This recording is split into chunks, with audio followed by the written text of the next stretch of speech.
आप कर्म संन्यास और कर्म योग दोनों ही की प्रशंसा कैसे कर सकते हैं केशव? ये दोनों एक दूसरे को काटते नहीं बंधु, और कल्याणकारी तो ये दोनों ही हैं, किंतु इन दोनों में श्रेष्ठ है कर्म योग। वो क्यों और वो कैसे?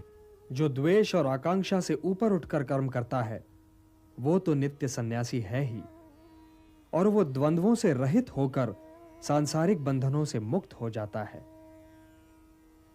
इसलिए जो कर्म सन्यास को कर्म योग से अलग समझता है वो तो मूर्ख है ही। ज्ञानी ऐसा कभी नहीं समझते। कर्म त्याग तो वास्तव में निहित स्वार्थ के त्याग का नाम है पार्थ। इसलिए कर्म योग के बिना कर्म सन्यास की प्राप्ति हो ही नहीं सकती।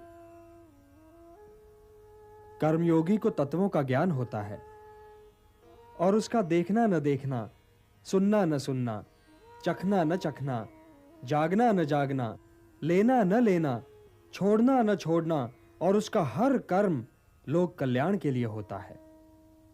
और इसीलिए वो पाप से बिल्कुल वैसे ही अलग रहता है जैसे कमल जल में रहकर भी जल से अलग रहता है। ब्रह्मण्याधाय कर्माणि संगम त्यक्त्वा करोति यः लिप्यते न स पापेन पद्म पत्रम इवाम्भसा। हे धनंजय, कर्मयोगी कर्म फल को त्याग कर परम शक्ति को प्राप्त होता है और 9 द्वारों वाले शरीर रूपी घर में सुखी रहता है। मनुष्य के भ्रमित